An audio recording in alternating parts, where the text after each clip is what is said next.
Et si vous partiez pour un tour du monde avec Intermed? Consultez vite le site intermed.com pour découvrir nos prochaines escales. Chaque semaine, plusieurs conférenciers Intermed vous donnent rendez-vous pour une conférence en direct sur une destination regorgeant d'histoire et de culture. Inscrivez-vous gratuitement aux conférences de votre choix et vivez une expérience unique. Alors rejoignez-nous sans attendre et parlez-en autour de vous. Votre tour du monde vous attend.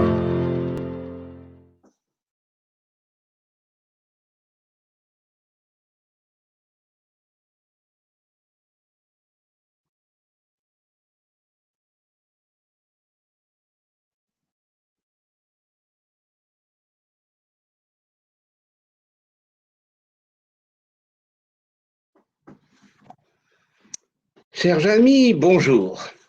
Nous voilà partis à Moscou dans ce tour du monde, et à Moscou avec un guide un peu particulier, avec Ivan le Terrible. C'est donc pour nous l'occasion de voir un peu ce Moscou passé, ce Moscou détruit, ce Moscou incendié plusieurs fois, ce Moscou du XVIe siècle.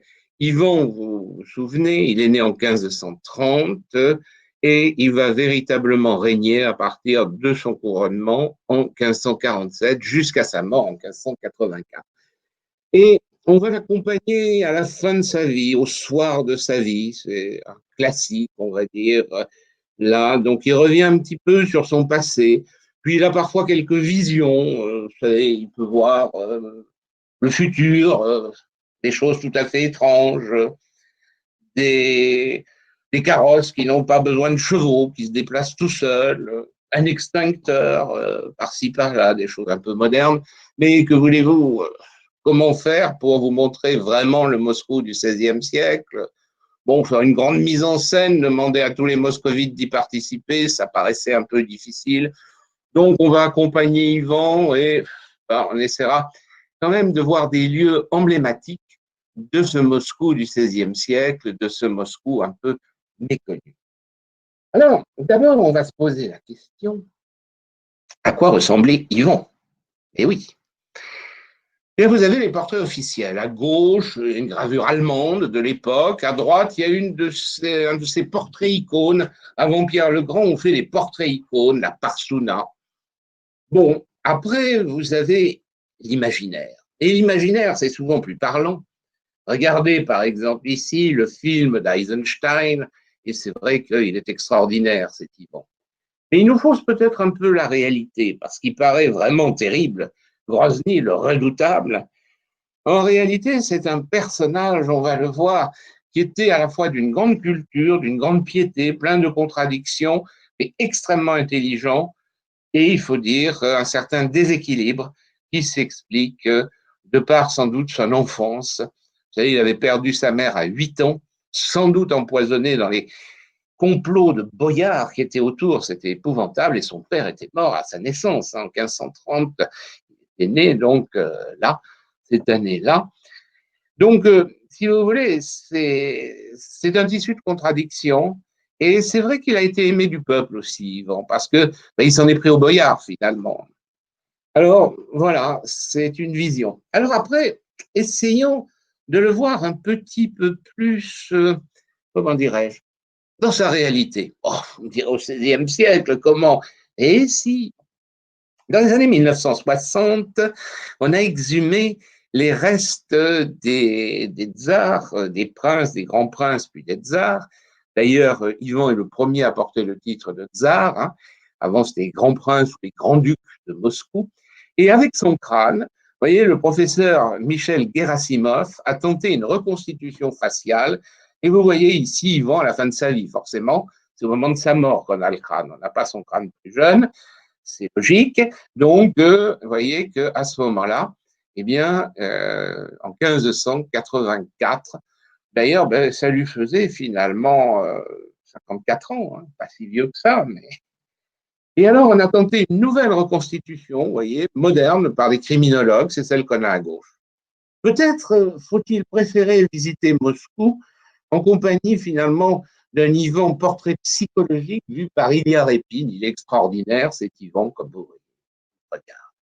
Bien, laissons maintenant Ivan nous mener. Et Ivan donc se souvient que c'est lui qui a véritablement favorisé le développement de la culture à Moscou. Ah, il y a un très grand retard dans cette ville à ce moment-là. Et c'est lui qui installe la première imprimerie.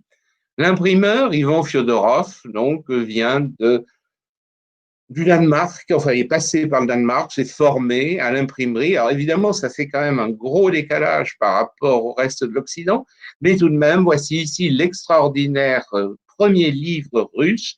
Il y en a un certain nombre d'exemplaires. En 1564, il a été réimprimé une dizaine d'années plus tard. Les Actes des Apôtres, l'Apostole. Vous le voyez ici avec cette illustration de Saint Luc, l'auteur supposé des Actes des Apôtres. Alors, nous voici partis dans cette Moscou ancienne, donc dans cette Moscou qui était composée essentiellement de la citadelle, de la forteresse. La forteresse de Moscou, c'est le Kremlin, ce que l'on appelle le Kremlin. Kremlin, c'est la forteresse. Moscou, c'est un lieu qui est vraiment tout à fait, on va dire, adapté, parce qu'on est au confluent de deux rivières. Vous voyez la rivière en 1, elle est en bleu, bien sûr, comme toute rivière. En 2, en 1, c'est c'est la Moskova. La Volga, c'est un peu plus loin, là, remarquez, la Moskova, il conduit. Et en 2, vous avez la Neglinaya, donc, qui est une petite rivière. On est donc, sur un site de confluent. Et c'est là qu'au XIIe siècle, Yuri Dolgorouki avait établi une forteresse, une citadelle, mais ce n'était pas une principauté. Citadelle qui est mentionnée pour la première fois en 1147. Et par la suite, eh bien, c'est avec Daniel de Moscou, un fils d'Alexandre Nevski à la fin du XIIIe siècle, que cette ville tout à fait moyenne par rapport aux autres principautés, à l'histoire des principautés, on l'abordera d'ailleurs, si vous voulez bien, dans l'Anneau d'Or, c'est le thème même, eh bien, cette ville va supplanter les autres. Et donc, au XIVe siècle, elle avait émergé. Et lorsque Ivan, au XVIe siècle, donc, accède au pouvoir, on peut dire que Moscou est vraiment la capitale de ce qu'on appelle la Moscovie, mais on peut parler désormais de la Russie. Alors, le cœur même, donc, c'est, vous voyez, Arx, la citadelle, vous avez en 3 la place des cathédrales. Cette place des cathédrales, elle a très peu changé. Malheureusement, beaucoup d'autres éléments ont disparu. Vous voyez la densité de l'habitat dans le Kremlin. Aujourd'hui, ça a complètement changé. On va voir qu'il y a même un monastère important qui avait disparu. Et enfin, en 6, vous voyez, en 6, tiens, d'ailleurs, il manque 5. En 4, vous avez la tour qui se trouve à l'angle, donc la tour Boroditskaya, bord la forêt. Hein, on était dans une forêt à l'origine. Et en 6, bon, le 5 manque. En 6, vous avez l'emplacement de la place rouge. Hein. Et la place rouge, elle n'existe pas vraiment, mais c'est un grand lieu sous la muraille où se tiennent les marchés et où Ivan va faire construire sa cathédrale. Depuis l'autre rive de la Moskova, on voit bien là le Kremlin. Et très important, cette enceinte, surtout de ce côté-là, parce que les Mongols, la Horde d'Or, arrivaient par là, par le sud, et donc d'ailleurs, c'était la rue dite Ordinka, tout ce quartier, vous voyez, qui menait au Kremlin, et c'était évidemment l'endroit le mieux défendu contre les Mongols. Alors voilà, donc Yvan peut contempler les murailles qui ont été élevées à la fin du XVe siècle par des architectes venus d'Occident, des Italiens, plus exactement d'Émilie. En Émilie, vous avez beaucoup d'ingénieurs militaires. Vous connaissez peut-être la Rocca, la roche, la forteresse en Italie, donc centrale en Italie, autour de Bologne. L'Émilie, c'est la région de Bologne. Eh bien, vous avez de puissantes fortifications. D'ailleurs, parmi les premières fortifications importantes, vous avez le plan étoilé, ce qu'on appelle le tracé italien de Ferrare. Donc, ces ingénieurs militaires étaient hautement spécialisés et ils vont venir là dès l'époque du grand-père d'Ivan. Ivan III le Grand, le grand-père, qui a joué un rôle très, très important aussi. Bon, bien sûr, il y a des choses qui sont venues bien après Ivan, comme la grande construction qui prédomine, là à droite, le Sénat, ou à gauche, encore beaucoup plus tard, le palais des congrès de l'époque soviétique. Et même d'ailleurs, les tours n'étaient pas coiffées comme elles le sont. Mais bon, peu importe, la base de la muraille était là.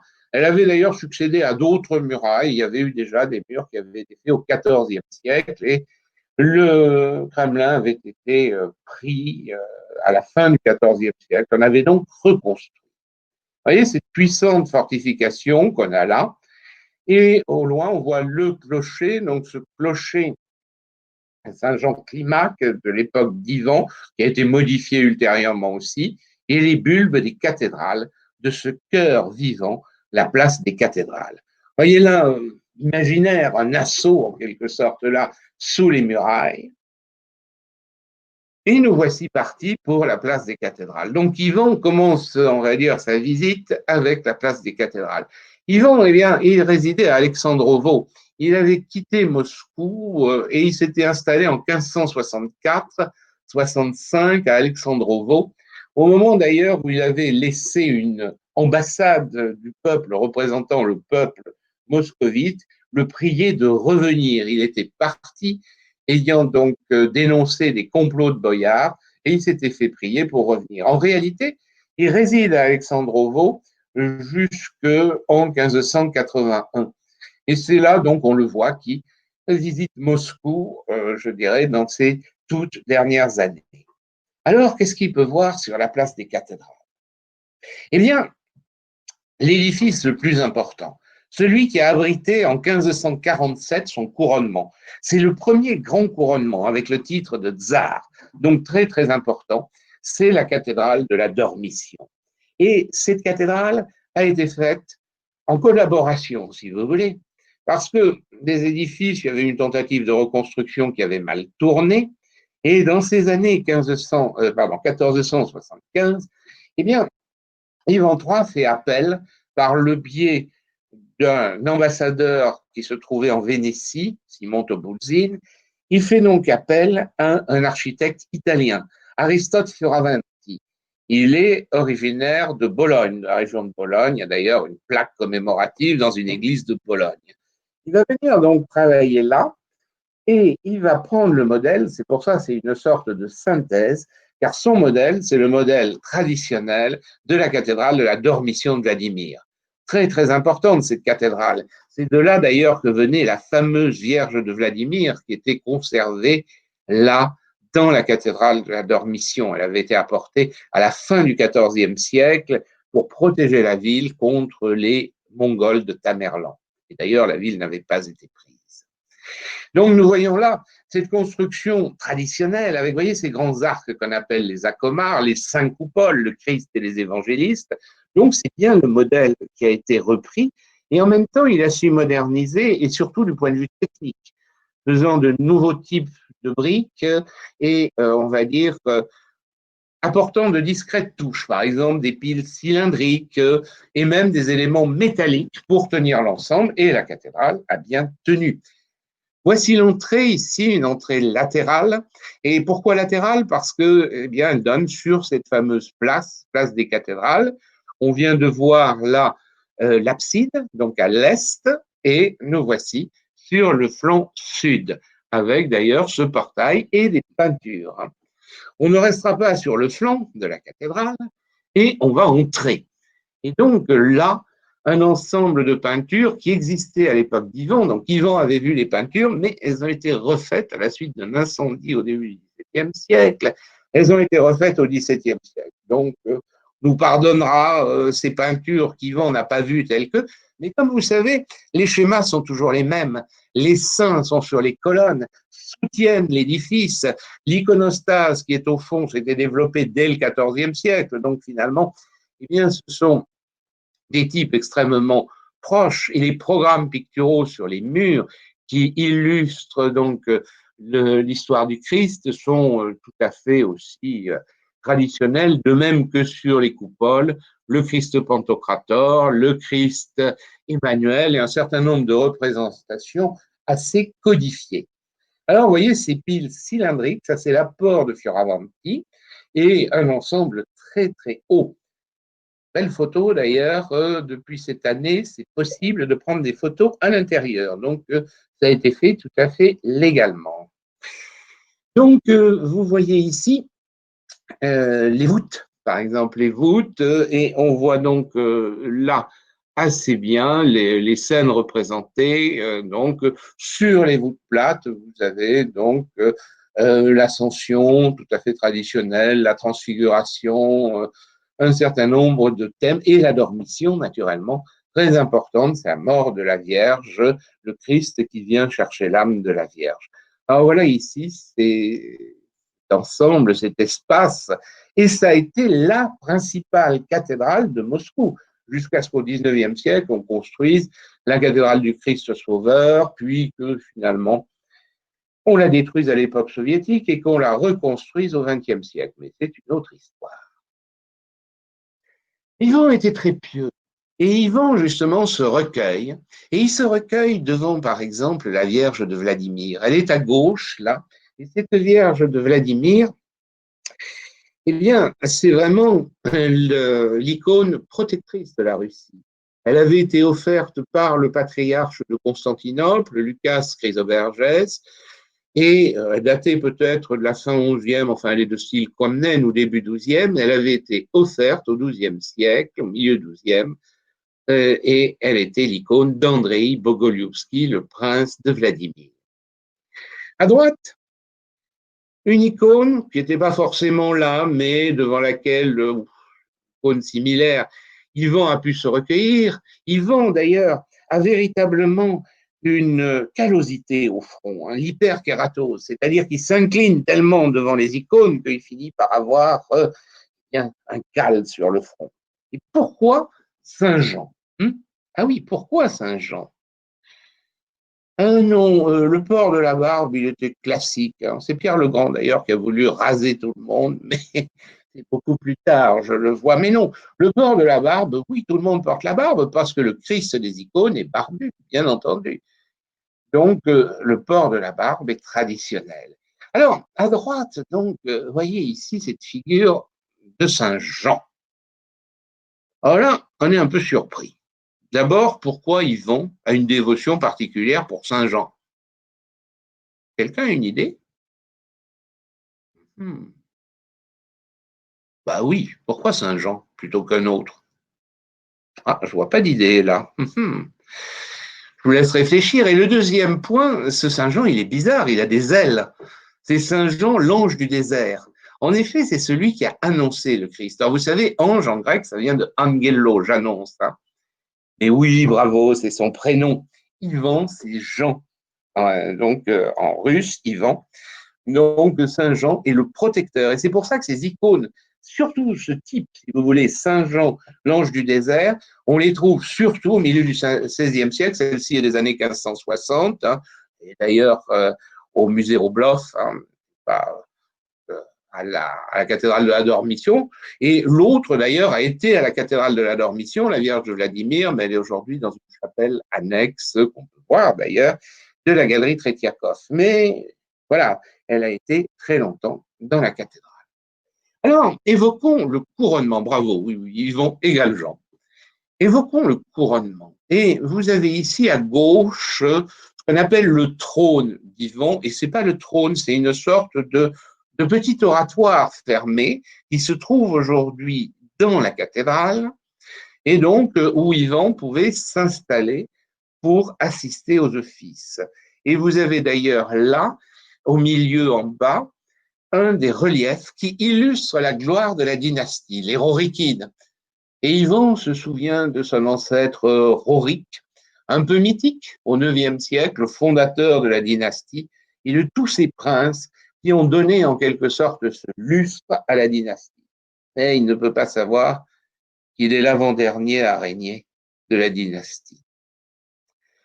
Et vous le voyez ici avec les faces de la chapka, donc dans le film que j'évoquais, le sceptre, le globe, donc dans la petite vignette au-dessus. Et à droite, son trône d'ivoire, son vrai trône, qui est un trône en ivoire, assez extraordinaire aussi, décoré d'une série de relief.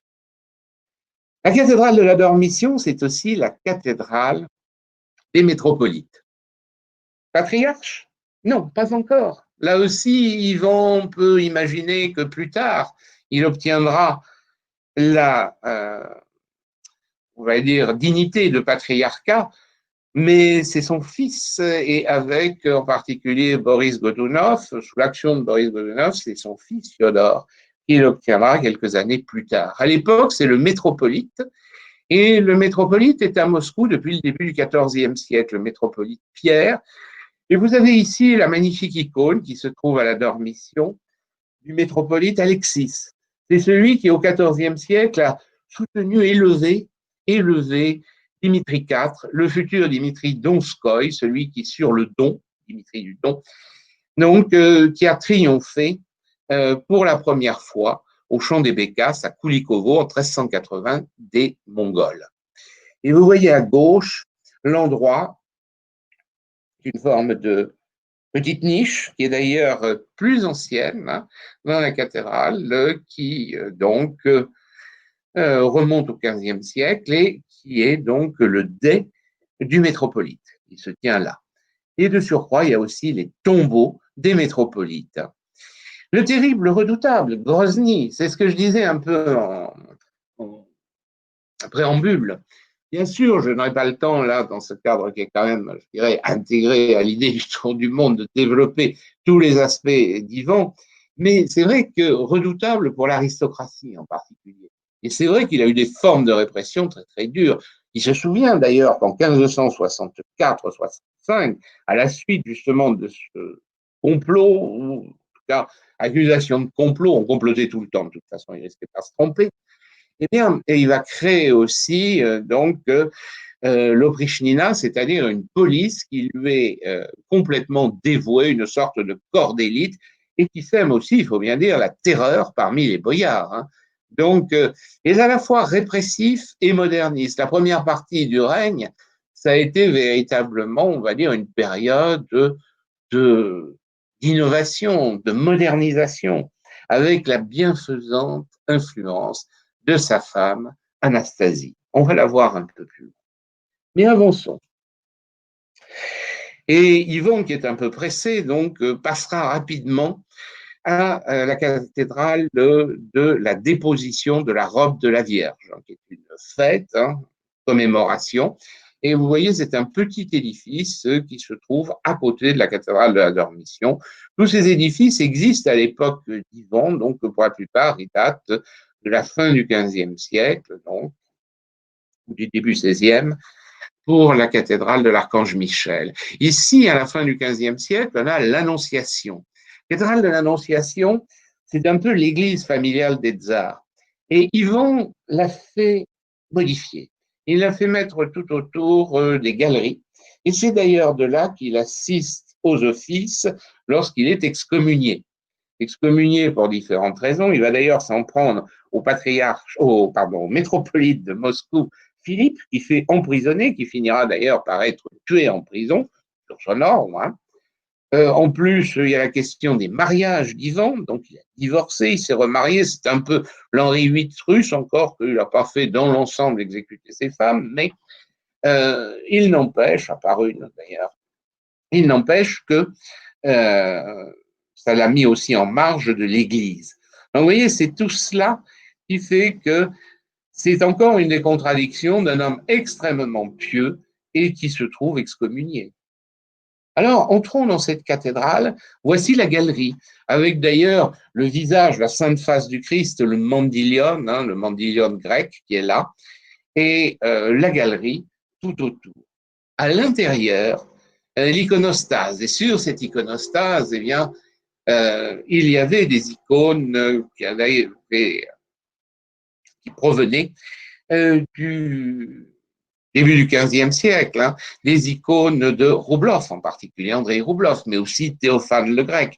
Tout un ensemble, donc certaines ont été récupérées, présentées, et donc des peintures dont une partie date justement du XVIe siècle, et puis d'autres ont été repeintes et modifiées. Et puis Yvan pense à sa dernière demeure, c'est-à-dire la cathédrale de l'Archange Michel, qui abrite depuis le XIVe siècle, le début du XIVe siècle, les dépouilles des grands princes de Moscou. Et en effet, c'est un édifice du début du XVIe siècle. Regardez finalement pourquoi Jean? Oui, tiens, je réponds aussi à la question en passant. Oui, Philippe, pourquoi Jean?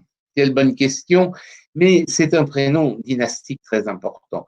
Yvan Ier Kalita, c'est justement lui qui a donné à Moscou son importance au début du XIVe siècle. Yvan III, c'est Yvan III le Grand.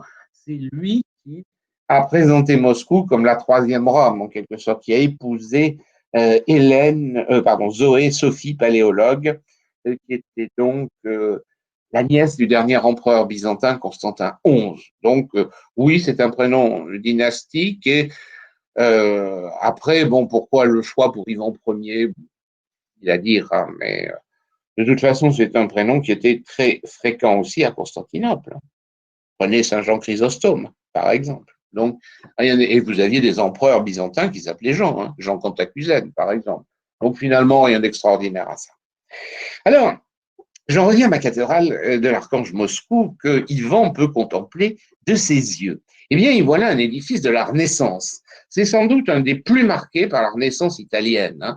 Vous avez Alessio Novi, des architectes venus des régions de la Vénétie. D'ailleurs, il y a quelque chose de vénitien dans l'entrée, dans le traitement. Et vous voyez que les pilastres, les chapiteaux, les coquilles Saint-Jacques, tout cela appartient véritablement, on peut dire, au langage de Venise et de la Renaissance plus généralement. Et en même temps, vous avez ces coupoles, les bulbes en particulier. Les coupoles à l'époque d'Yvan ne sont pas encore comme ça. Elles sont en demi-sphériques. Hein. On dit toujours forme de casque, mais en réalité, la coupole, c'est une demi-sphère. Les bulbes, eh bien, se développeront et permettent sans doute aussi de mieux résister aux intempéries, à la neige, pour différentes raisons. On a cette évolution. Vous voyez d'ailleurs que les 4 petites coupoles hein, sont des ouvertes de façon classique. Voilà la façade, elle est très, très marquée par la Renaissance italienne. Entrons avec Yvan à l'intérieur. Et donc, Yvan peut contempler là les tombeaux de ses prédécesseurs. Il les rejoindra un jour, en 1584. Il ne le sait pas encore, mais bon, il sent quand même qu'il est à la fin de sa vie. Il ne se sent pas très bien d'ailleurs, Yvan. Il meurt lors d'une partie d'échecs, mais finalement, a-t-il été empoisonné? Quand on a exhumé ses restes dans les années 60, on a trouvé beaucoup de mercure. On aurait pu l'empoisonner au mercure, mais le plus raffiné, c'est qu'on s'empoisonnait soi-même au mercure, puisque beaucoup d'éléments de la pharmacopée comportaient du mercure. Et jusqu'au XVIIIe siècle même, hein, Casanova se soignait au mercure contre la syphilis. Il dit, je vais en remettre au dieu Mercure, pour parler d'un autre Vénitien. Et finalement, donc, il semblerait qu'on utilisait le mercure, ce qui est évidemment calamiteux. Il est mort d'un empoisonnement au mercure. Mais auto-empoisonnement ou empoisonnement extérieur, on ne saurait le dire. Ah, voici ici cette iconostase dans la vue de gauche. Hein. À droite, on a la magnifique icône de l'archange Michel. Et puis, sinon, donc, vous avez une iconostase qui a été refaite ultérieurement. Le palais à facettes. Le palais à facettes, eh bien, c'est aussi un modèle italien. Naturellement, c'est le Palazzo dei Diamanti de Ferrare qui est une des sources, mais il y en a d'autres, hein, bien sûr. C'est-à-dire ce traitement du bossage en pointe de diamant caractéristique. D'ailleurs, ça va même donner lieu à un décor qu'on trouve en Russie, c'est-à-dire de décors de pierre peinte. Hein, on fait des fausses pierres et on les fait en relief avec des pointes de diamant en utilisant des couleurs différentes. Hein. Ça a marqué véritablement ce décor tout à fait nouveau et complètement importé. Alors, ce qu'on ne fait pas en général, parce que ce sont des pièces officielles, pénétrons à l'intérieur. Et voyons ici, donc, cette grande salle du palais à facettes. Hein, et bien sûr, on a refait les décors. Vous savez, le Kremlin a souffert. Hein.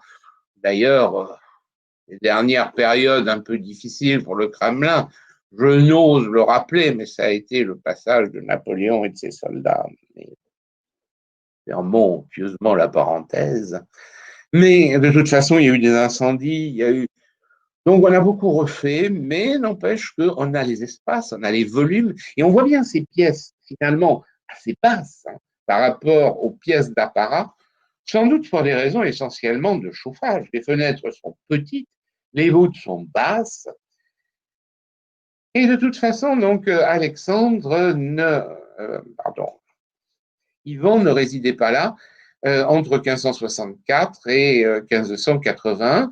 Il est essentiellement à Alexandrovo, que vous voyez derrière, et c'est on va dire, la capitale de la Russie pratiquement à ce moment-là, puisque c'est là que réside le tsar. Et Ivan se souvient qu'en 1581 est arrivé un drame épouvantable. Il s'en est jamais remis. Et Ivan, oui, il est redoutable, parce qu'il est colérique aussi. Et dans un coup de colère, il a assommé d'un coup de sceptre, semble-t-il, son fils. Et son fils, eh bien, il le tient là dans ses bras, le célèbre tableau d'Hilaire Épine. Et vous voyez, c'est absolument terrible, on va dire. Et évidemment, après, le fils n'est pas mort sur le coup, donc il a prié, il l'a espéré, il l'a veillé, mais malheureusement, donc, et ça a eu des conséquences terribles, cette affaire-là, parce que, eh bien, le fils était destiné, on va dire, à régner. C'était vraiment quelqu'un, il s'appelait Ivan aussi, Ivan, fils d'Ivan, quelqu'un de très capable, et malheureusement après, il ne restait plus qu'un faible d'esprit qui régnera, Fiodor, et un jeune enfant, Dimitri, qui mourra d'ailleurs précocement dans des circonstances mal éclairées. Continuons notre visite au palais des Thérèmes. Et donc là, vous avez donc des résidences, toute une série de résidences. Il y a la résidence du métropolite, qui deviendra ensuite la résidence du patriarche. Vous avez la Thérème de la tsarine. Et donc ici, vous avez un de ces décors qui évoque en quelque sorte là cette période. Une peinture, reconstitution du 19e siècle, hein, qui nous donne une idée, on peut dire, de l'ambiance à la cour. Et puis, en quittant le Kremlin, je voudrais m'arrêter aussi sur le plus important couvent du Kremlin, qui était un des plus importants de la Russie avec la Trinité Saint-Serge. C'était le couvent du Miracle, donc couvent de l'Archange, Choudov, le plus important. Et Alexis, donc, l'avait fondé au XIVe siècle. Il avait été refait. Vous en voyez là une photo ancienne, détruite à l'époque soviétique, et la reconstitution, ou plutôt la reconstruction complète, est en projet par le président russe. Après tout, on a bien restitué la cathédrale du Christ Sauveur, pourquoi pas le couvent du Miracle, ça sera un miracle. Eh bien, avec Yvan, continuons vers ce qui deviendra plus tard la place rouge. Ce n'est pas une place à proprement parler, mais vous voyez, c'est cette grande zone, et cette zone qui sert de lieu de marché, entre autres, et qui est sous les murs du Kremlin, et où vous avez l'entrée principale. Cette entrée, c'est la tour du Sauveur, Spasskaya, vous voyez, et cette tour, la voici actuellement, on la connaît d'ailleurs, parce que c'était l'accès officiel au Kremlin, même au XXe siècle, ça l'est toujours d'ailleurs, hein, véritablement, toujours avec l'horloge, qui a été d'ailleurs la première horloge, là, à Moscou. Et nous avons aussi, à gauche, voyez, un peu isolé à ce moment-là, la cathédrale, dont Ivan se souvient. Et en effet, Ivan, ça a été aussi, je dirais, un règne de succès militaire, avec des expéditions, bon, certes, plus ou moins heureuses contre la Pologne-Lituanie, mais grand succès en particulier contre le Khanat de Kazan, c'est-à-dire que vous aviez encore des Mongols qui étaient là, mais qui constituaient des Khanats, c'est-à-dire des éléments isolés, et il fera la conquête de Kazan. Et donc, pour célébrer en 1552 cette conquête, il va faire ériger une cathédrale de l'Intercession. Cette cathédrale, elle existe encore, on l'appelle aussi Basile le Bienheureux, Et vous voyez qu'ici, Ivan a une vision. Il voit la place rouge beaucoup plus tard, au XXIe siècle. Il voit le boom. Il voit au fond, et ça lui aurait plu, le musée de l'histoire russe, parce que c'est de l'architecture traditionnelle à la fin du XIXe siècle. Hein. Ce musée eh bien, reprend les éléments de l'architecture qu'on a pu observer, avec en particulier les décors, les arcs en accolade, etc. Donc, musée de l'histoire russe et les murs du Kremlin sur le côté. Oui, bien sûr, vous avez tout à fait raison. Rouge, ça veut dire la belle place, naturellement. Le rouge, d'ailleurs, était la couleur royale, la couleur impériale à Constantinople, et ça avait été naturellement repris. Toujours ce lien avec Constantinople. Alors, nous voici donc là à la cathédrale de l'Intercession. Cathédrale de l'Intercession, ben, Yvan l'a voulu pour célébrer cette grande victoire. Et vous avez en effet toute une série de tours. Ce n'est pas une cathédrale du tout classique. Aucune possibilité de célébrer un office là-dedans. Il y a des petites chapelles, une dans chaque tour. Donc on a tout un ensemble de tours. On a 9 tours, hein, une grande tour centrale. Donc, et puis des tours, 8 tours, plus une adjonction après pour célébrer Basile. On va y revenir. Alors, ces tours, eh bien, ce sont des saints des jours décisifs de la bataille de Kazan. C'est-à-dire pour célébrer, pour remercier chaque saint, et vous avez des autels à l'intérieur, mais c'est ce qu'on peut appeler un monument votif, un monument commémoratif. En aucun cas, c'est utilisable. On va jeter un œil à l'intérieur et vous voyez d'ailleurs à gauche Ivan avec la maquette, on a encore une autre icône d'Ivan, justement, un portrait icône d'Ivan. La maquette, à droite, on voit l'intérieur avec ses très hautes tours, ses éclairages. Il y a d'ailleurs des éléments métalliques, sinon ça ne tiendrait pas. Et au centre, eh bien, vous avez ce fameux Basile. Pourquoi Basile, le bienheureux? Et oui, parce que c'est un personnage tout à fait caractéristique, on va dire, de la sainteté russe, ceux qu'on appelait les folles en Christ. Tout nus, pratiquement. Oui, même pas pratiquement, vraiment. Et qui pouvait d'ailleurs apostropher le tsar, qui reprochait à Ivan certains aspects de sa conduite. Ça aurait conduit n'importe qui à l'exécution, pas lui. Il était intouchable, personnage saint, et à sa mort, donc, bienheureux. Et du coup, eh bien, on va avoir une chapelle avec son corps, ses reliques, qui seront donc placées là. Vous le voyez tout nu, là, et qui est en train de s'adresser au Christ et à la Vierge. Et donc, eh bien, la dédicace à Basile le Bienheureux a eu tendance à supplanter celle de cathédrale de l'Intercession. Voici l'intérieur. Comme je vous disais, Yvan voit un extincteur. Non, il n'était pas là à l'époque. Quelques réflexions. N'empêche que au XVIe siècle, ça avait à peu près cette allure-là. Des couloirs qui relient les chapelles entre elles avec ce décor de peinture végétale, en particulier sur ces voûtes. Bien, quittons maintenant la cathédrale de l'Intercession et la place rouge future, et allons sur des monuments moins connus, la vieille cour anglaise. On est dans un quartier donc qui se trouve à proximité et où vous avez la maison des boyards Romanov et donc la vieille cour anglaise, quartier Zaradier. Et on a donc là ce qui était le siège d'une compagnie anglaise.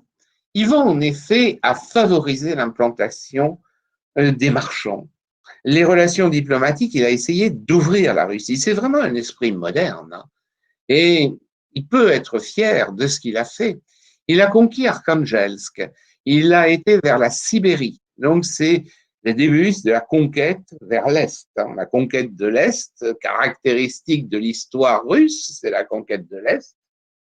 Eh bien, Arkhangelsk est ouvert aux marchands anglais. Et les Anglais ont leur siège à Moscou. Et c'est très important d'ailleurs. Pierre le Grand, beaucoup plus tard, fréquentera justement les marchands de Moscou. Et ça ouvrira aussi son esprit. Bien. La vieille cour anglaise, donc, c'est aussi les représentants diplomatiques. C'est une véritable ambassade. Le bâtiment est du XVIe siècle. Il a été donné par Ivan. Et c'est ainsi qu'il y avait eu des relations diplomatiques avec Élisabeth Ière. Et même une tentative d'union. Bon, ça n'a jamais, en tout cas, la souveraine anglaise n'a pas pris la chose au sérieux, c'est certain. Peut-être qu'Yvan en a vraiment rêvé. En tous les cas, ça n'a pas eu lieu. Le mariage d'Élisabeth Ière et d'Ivan le Terrible. Allons maintenant à la maison des boyards Romanov. Et là, c'est évidemment une maison ancienne aussi, hein, du XVIe siècle, mais qui a été plusieurs fois modifiée, là encore. Bon, on essaye de la voir avec les yeux d'Ivan, mais elle a un peu évolué. N'empêche qu'on va avoir des réaménagements qui correspondent à une maison du XVIIe siècle. Donc, Ivan va chez les boyards Romanov. Pourquoi les boyards Romanov? D'ailleurs, il n'y a pas encore vraiment de boyards Romanov. Il a épousé Anastasia Romanova. C'est la fille de Roman Zakharine Yourev. Or, Roman, c'est son prénom. Et on donnera le nom à la famille qui va devenir Romanov. Voyez. Donc, à ce moment-là, évidemment, il n'est pas question du tout d'une famille impériale, mais les Romanov, eh bien, c'est une famille qui est proche, ou plutôt les Zakharine Yourev, c'est une famille qui est proche d'Ivan. Anastasie l'aimait profondément et sa mort en 1560 a été vraiment un tournant. Donc, 1547, il accède au pouvoir. 1560, la mort d'Anastasie, c'est le début de ses troubles. Finalement, il avait vécu dans un climat de suspicion, dans un climat de complot permanent dans sa jeunesse. Sa mère, morte alors qu'il avait 8 ans, sans doute empoisonnée, et sa femme qui meurt donc après empoisonnée aussi, donc en 1560, eh bien, du coup, c'est vraiment le tournant du règne, indéniablement. Vous voyez ici une représentation bien postérieure d'Anastasie, et c'est d'Anastasie, donc, est issue la dynastie, enfin, pas d'Anastasie, pardon, mais c'est, on va dire, d'un frère d'Anastasie qui est issu de la dynastie des Romanov. C'est-à-dire que c'est le petit-neveu qui deviendra le père du futur tsar, élu en 1613, le premier des Romanov, Michel Romanov. Donc il y a un lien. Ça a d'ailleurs joué dans le choix des Romanov. On les appelle désormais Romanov. Voilà, c'est un peu aussi. C'est pour ça, la maison, le palais des boyards Romanov, eh bien, c'est un peu aussi symboliquement important. C'est ce qui explique d'ailleurs qu'au XIXe siècle, naturellement, on est rénové, on a fait appel à un architecte qui a rénové pour en faire un musée, parce que pour la dynastie, c'était important, naturellement. Pour la dynastie, c'était l'occasion de célébrer, en quelque sorte, les origines. Et il y a toujours eu cette volonté, naturellement, de se rattacher aux Rorikites par le biais d'Anastasie, justement, et donc ce lien avec Ivan le Terrible. Alors, nous voici dans la cave, vous voyez, partie inférieure. On a là les coffres, on a aussi des armes qui sont conservées. Ça nous ramène un peu dans cette époque du XVIe, XVIIe siècle où Ivan aurait pu voir ce type, on va dire, d'arquebuses en particulier. D'ailleurs, il avait fondé lui-même une compagnie d'arquebusiers. Sa compagnie d'arquebusiers, c'était les Streltsy. Ces Streltsy qui d'ailleurs seront liquidés, on peut le dire, après avoir comploté, par Pierre le Grand au début du XVIIIe siècle. Et donc, les coffres sont aussi des coffres de l'époque. Comment vit-on dans ces maisons? Eh bien, le plafond est bas, les fenêtres sont petites. Vous avez ici cette grande table, on a des bancs, on peut même s'asseoir sur des coffres, des bancs, et les fenêtres, eh bien, on n'utilise même pas le verre, c'est du mica, ce sont des plaques de mica. Alors bien sûr, c'est redécoré, mais Yvan finalement a pu voir quelque chose de tout à fait similaire au XVIe siècle. véritablement. Et même d'ailleurs la vaisselle qui est là, on n'a pas les couverts naturellement, tous ces éléments correspondent absolument. Et voici ici le cabinet de travail avec le fauteuil, la table, les coffres. Et voyez que dans toutes les pièces, vous avez le coin rouge, le beau coin, celui où vous avez l'icône. On la voit là dans l'angle à gauche. Il faut toujours avoir l'icône protectrice, l'icône à prier, véritablement. Oui, les boyards, effectivement, c'est les aristocrates, oui, dans une certaine mesure. Il n'y a pas une noblesse au sens occidental, mais oui, c'est des aristocrates. Finalement, c'est la bonne traduction. Bravo, Madeleine. C'est la bonne traduction. Parce que, pourquoi je dis que ce n'est pas exactement la noblesse? Parce que la noblesse avait tout un tas d'obligations. Vous savez, à l'époque, en France, c'est le règne d'Henri III. Ça vient après François Ier, Henri II, etc. On est dans la deuxième partie du XVIe siècle. Le règne d'Henri III, vous avez une étiquette d'ailleurs, vous savez que c'est Henri III qui a fixé l'étiquette de la cour de France, ça n'a rien à voir avec ce qui se passe à la cour d'Ivan le Terrible. Et avec les ordres de chevalerie, c'est Henri III qui a créé aussi le fameux ordre du Saint-Esprit. On est vraiment très très loin de la grande principauté de Moscou, naturellement. Alors, avançons un peu chez les femmes. Et chez les femmes, eh bien, vous avez ici des pièces qui ont été reconstituées. Toute cette partie-là est reconstituée. Mais vous voyez ici la petite chaise pour enfants au premier plan, les coffres pour ranger. Donc, on a un miroir aussi, les premiers miroirs à ce moment-là. L'icône et le coin rouge à gauche, vous voyez, avec le livre qui est posé devant. Tout ça nous donne une idée de la façon dont on pouvait vivre, donc, et les femmes étaient de toute façon séparées, vivaient vraiment dans une zone différente. Et là, eh bien, vous en voyez qui sont en train de tisser, de filer.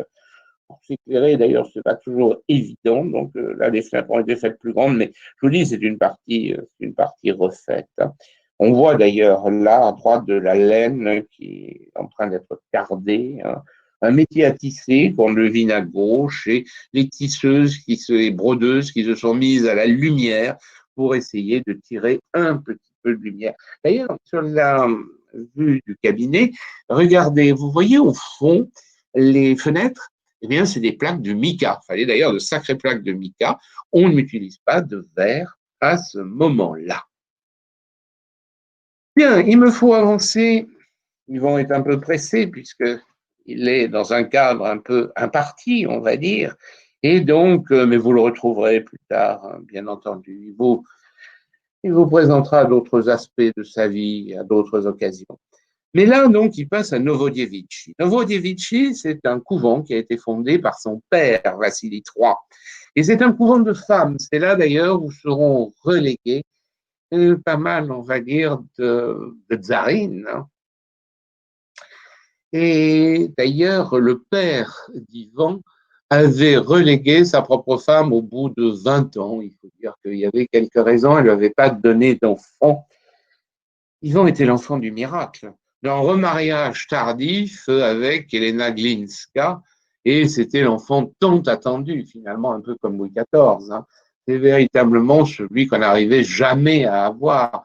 Le moine Pafnuti, d'ailleurs, avait prié, grâce au moine Pafnuti, le miracle, il avait peut-être participé, eh bien, le miracle, ça avait été cette naissance de 1530. Mais en 1524, le couvent est fait avant, et peut-être aussi justement toujours dans les prières de Vassili III, du père d'Ivan, Basile III si vous préférez, qui espérait tant cet enfant, si important d'ailleurs pour l'histoire future. Il fallait évidemment une continuité dynastique. Ça a eu des conséquences d'ailleurs, parce que les frères de Basile III, eh bien Basile les a empêchés, on va dire, de fonder vraiment des familles. Or, avec l'extinction des fils d'Ivan le Terrible, il n'y avait plus personne.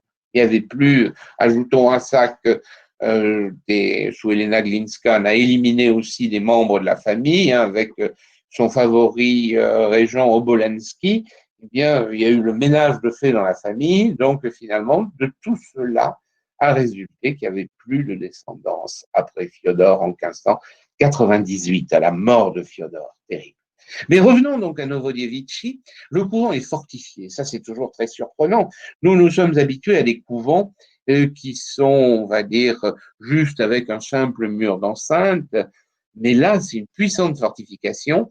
Les couvents sont autour et ont un rôle militaire autour de la ville et peuvent la défendre. On peut y amener des garnisons. On voit une puissante fortification. Yvan, qui arrive là, évidemment, n'a pas vu les parties supérieures des tours qui sont dans ce baroque Narishkin du XVIIe siècle. C'est un type de baroque un peu particulier. Il n'a pas vu non plus la grande tour qui s'élève, le clocher qui date de la même époque.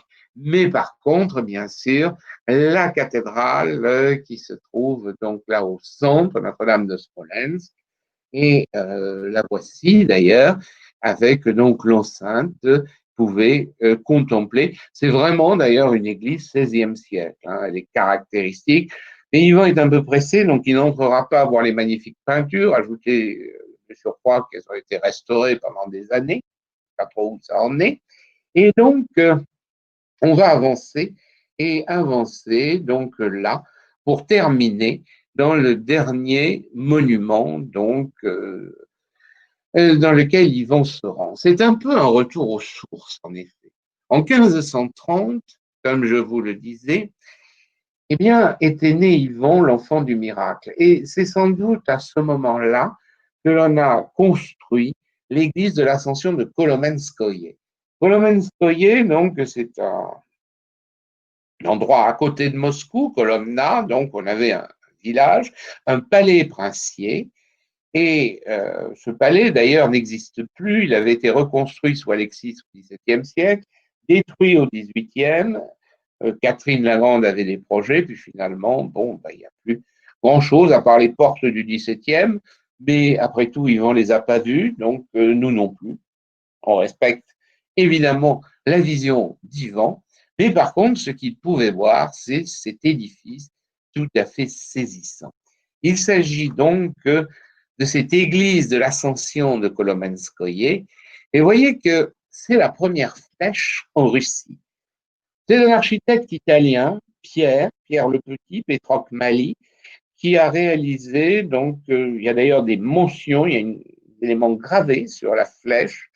Donc un architecte italien travaillant dans le style russe, il y a eu vraiment beaucoup d'Italiens, et il a donc décidé de faire cette structure octogonale, qui est d'ailleurs une structure impériale. L'octogone, c'est toujours la célébration impériale. Constantin avait fait faire l'octogone d'or d'Antioche, mais avec sa chapelle aussi. La partie centrale est en octogone. Et donc là encore, ce n'est pas du tout une église pour accueillir des fidèles. À l'intérieur, il n'y a rien d'ailleurs, il y a un trône, parce que c'est une chapelle commémorant en quelque sorte le pouvoir. Et en effet, donc vous voyez d'ailleurs qu'on a des structures avec des portiques autour, mais on voit bien la partie centrale qui est flanquée d'ailleurs là par des décors, ces arcs en accolade qu'on appelle les kokoshniki, qui, dit-on, rappellent les coiffes des femmes russes, mais bon, ça c'est une tradition. Et arc aussi en mitre, hein, c'est-à-dire à deux pans. Et il y a tout un vocabulaire là. Et donc, pour célébrer probablement comme une sorte de trophée dynastique, célébrer, eh bien, la dynastie dont Ivan finalement était, on peut dire, l'apogée des Rorikides. En effet, le grand-père, vous le voyez en haut, c'est donc Ivan III le Grand, et la grand-mère, c'est la nièce du dernier empereur, donc l'héritière de Constantinople. C'est vrai que c'était un mariage extraordinaire. C'est d'ailleurs le pape qui avait favorisé ce mariage en s'imaginant ramener Ivan III dans le giron de la Sainte Église catholique romaine.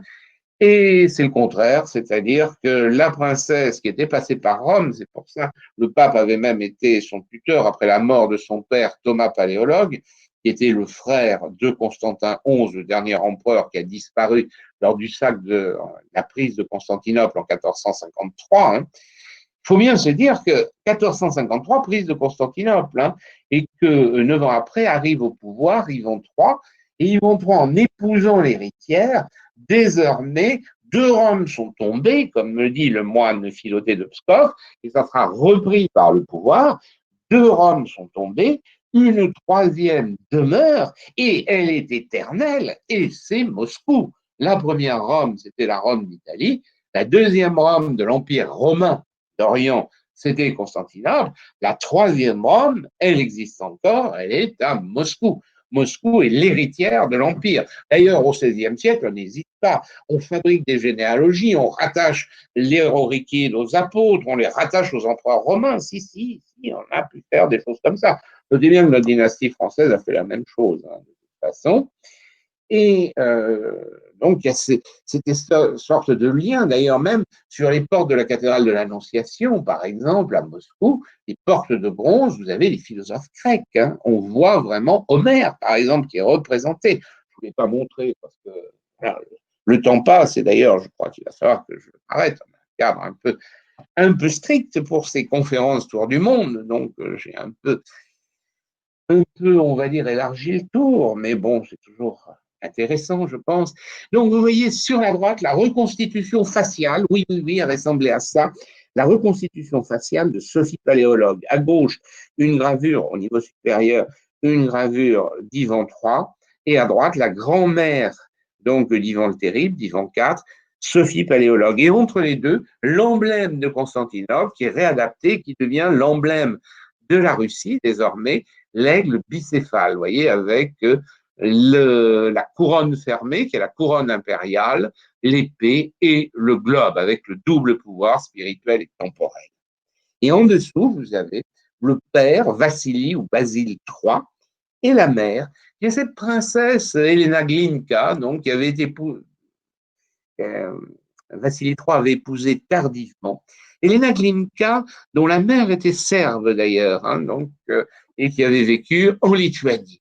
Donc voici là ses ancêtres, ses dynasties. Et finalement, au soir de sa vie à Kolomenskoye, eh bien, Ivan se souvient, et se souvient, on va dire là, de ses illustres aïeux, de ce pouvoir qui a été construit. Peut-il se douter qu'en 1598, ce fils, on va dire, faible d'esprit, qui s'appelait Fiodor, qui aimait plus sonner les cloches que véritablement gouverner, qui laissait le pouvoir à son beau-frère, un certain Boris Godounov, ce fils n'aurait pas de descendance, que Boris Godounov eh bien, prendrait le pouvoir et se ferait proclamer tsar. C'est le seul, finalement, des tsars, des princes russes qui ne soit ni un Rorikide ni un Romanov, c'est un Godounov, mais en 1605, à sa mort, il échouerait, on va dire, à placer son fils sur le trône. Un temps de trouble terrible s'ensuivrait, véritablement 8 ans de chaos, jusqu'en 1613, c'est-à-dire l'élection de Michel Romanov et d'une nouvelle dynastie, la dynastie des Romanov. Voilà, on a donc parcouru ce Moscou du XVIe siècle, qui est un Moscou finalement moins connu peut-être que d'autres, et à travers les yeux d'Ivan le Terrible, ce qu'il a pu voir avec quelques licences, quelques éléments, on va dire, en plus, naturellement. Attendez, j'ai un petit peu de musique à la fin. Vous savez que c'est mon péché mignon, vous faire écouter un peu de musique. Je vous rappelle d'ailleurs les prochaines conférences. Donc, l'apogée du baroque italien et l'anneau d'or, qui sont donc dans le cycle des conférences que vous trouvez sur Yourplan. Donc, le 10 juin par Sylvain Metteau, l'apogée du baroque, et l'anneau d'or, c'est moi qui vous en parlerai, donc je ferai le lien naturellement. L'anneau d'or, c'est les principautés avant Ivan le Terrible. On les voit même d'ailleurs évoluer au cours du temps, les principautés, c'est-à-dire le cœur de la Russie, et en particulier Vladimir, par exemple. Alors, vous trouverez cette présentation d'ailleurs sur mon site internet, hein, vous faites soulard.paris, et vous verrez, j'ai fait des pages sur toutes ces conférences. Je vais essayer de mettre les photos de la conférence d'aujourd'hui. Certains m'ont dit parmi vous que ça leur faisait plaisir de pouvoir revoir les photos. Donc, j'essaye autant que possible, demain peut-être, de vous mettre les photos. Donc, sur soulard.paris, vous suivez les onglets, de conférence ou conférence, voilà, actu avec intermède. Enfin, vous avez des onglets. Et vous pouvez même écouter quelques conférences que j'ai faites il y a longtemps en replay. Voilà. Donc, et j'en profite aussi pour vous dire que Saint-Pétersbourg, que j'ai illustré un peu aussi, Saint-Pétersbourg, avec en compagnie, cette fois non pas d'Ivan le Terrible, forcément Saint-Pétersbourg n'existait pas, mais de Raspoutine, un personnage un peu curieux, mais finalement qui a connu Saint-Pétersbourg au début du XXe siècle, avant sa mort en 1916. Voilà, donc je vous remercie de votre présence qui fait toujours chaud au cœur, de voir qu'il y a tant de monde. Et comme je vous l'ai dit, il y a la petite surprise de la fin. Musique à l'époque d'Ivan le Terrible, mais oui, il faut bien écouter de la musique de l'époque. C'est Jordi Savall d'ailleurs qui a enregistré ça et je vous la fais écouter. Au revoir à tous et si vous voulez bien, à jeudi prochain avec Rasputin. Et n'oubliez pas toutes les autres conférences et je tiens aussi au courant sur les voyages. Voilà.